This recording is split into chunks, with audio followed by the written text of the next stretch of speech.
નમસ્કાર, આપ જોઈ રહ્યા છો છે કેસની ગુજરાતી વાત કરીએ તો કેશોદમાં ભાજપ શાસિત નગરપાલિકા અને તાલુકા પંચાયત કચેરીનો પ્રચાર પ્રસાર માટે ઉપયોગ કરતા આચારસંહિતાના ભંગની ફરિયાદ નોંધાય છે.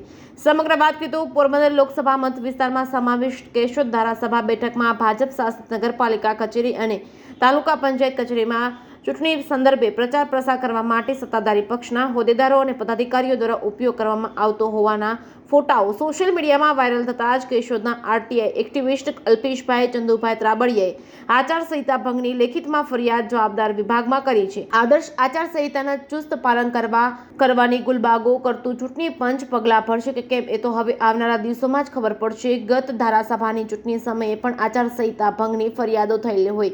તપાસ અને અહેવાલના નામે આજ દિન સુધી કોઈ પ્રકારની કાર્યવાહી કરવામાં નથી આવી. સત્તાધારી પક્ષના જવાબદાર પદાધિકારીઓ અને હોદ્દેદારો સઘળી હકીકત જાણતા હોવા છતાં સત્તાના નશામાં ધારાધોરણનો સરેઆમ ઉલાળ્યો કરે છે. જે કેસની ગુજરાતી સાથે રાજુ પંડ્યા, કેશોદ. નામ સાથે મારું નામ અલ્પેશભાઈ ચંદુભાઈ ત્રાંબડિયા, રહેવાસી કેશોદ. હાલ લોકસભા સામાન્ય ચૂંટણીમાં આચારસંહિતાનું જાહેરનામું અમલમાં છે.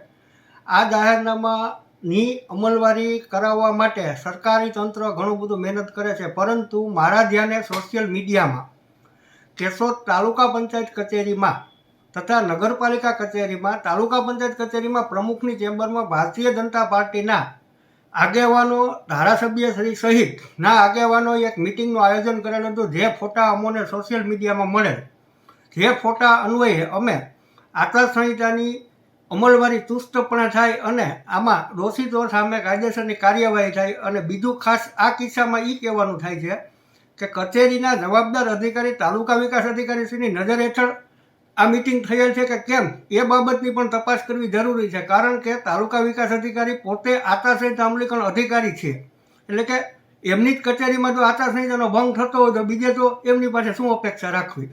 અને નગરપાલિકામાં પ્રમુખની ચેમ્બરમાં ચૂંટણીલક્ષી જે કામગીરી તાલુકા શહેર ભાજપ પ્રમુખ અને આગેવાનો દ્વારા કરવામાં આવેલ છે, જેના ફોટા પણ સોશિયલ મીડિયામાંથી મળેલા, જે ફોટા તારીખ સાથેના હોવાના અમે રજૂ કરેલ છે. આ સિવાય આ જ કિસ્સામાં પણ શહેરના આચારસંહિતા અમલીકરણ અધિકારી ચીફ ઓફિસર છે, અમલવારી કરવાની જવાબદારી એની છે. તો પોતાની જ કચેરીમાં આચારસંહિતા અમલીકરણ અધિકારી અમલવારી ન કરાવી શકતો તો શહેરમાં કઈ રીતે કરાવી શકે, એ પણ એક પ્રશ્ન છે.